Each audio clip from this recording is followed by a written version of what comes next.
Hi, I'm Dr. Lydia Knudsen, developer of Axial Stability Method, an emerging chiropractic approach to human biomechanics. In part 4, we learned about whole body biomechanics under healthy, normal circumstances. But what happens to this biomechanical system when a joint gets injured? Well, it depends. Sometimes the injury might affect just one body part without affecting the way the rest of the body functions.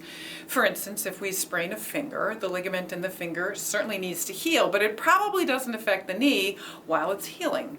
So the ligament heals and the whole body keeps functioning normally. That's pretty straightforward. But sometimes, and actually a lot of the times, an injury affects the body in much more complicated ways.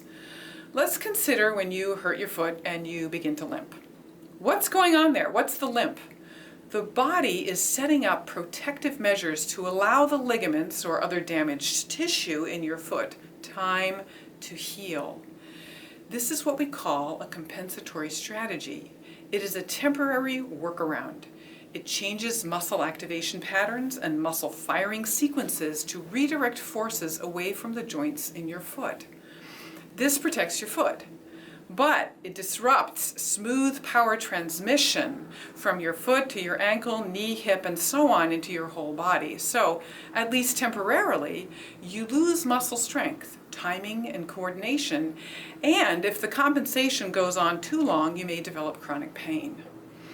The pain comes from the body not being able to get back into the original ergonomic movement pattern.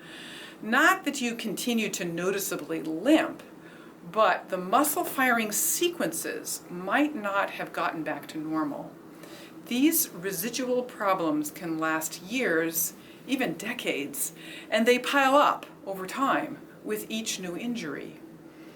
Biomechanical injuries are the movement complications that arise from soft tissue injuries, and they need to be treated in their own way. And here's the thing. The source of the compensation may be far from the joint that actually hurts.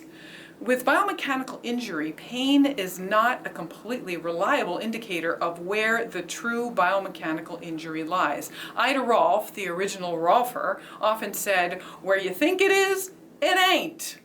This is why in Axial Stability Method, we approach chronic pain and injury with a whole body assessment. Where is the injury?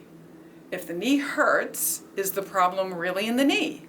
It might be, but more likely there is a deeper problem, and the sacroiliac joint is always a prime suspect. Remember, the sacroiliac joint is the main shock absorber in the body, and the name of the game is management of gravity. So, if that joint is injured, the forces it is supposed to absorb must be handled by other joints in the body. Chronic pain in the knees, hips, back, neck, or shoulders can all be caused by compensatory strategies connected to the sacroiliac joint.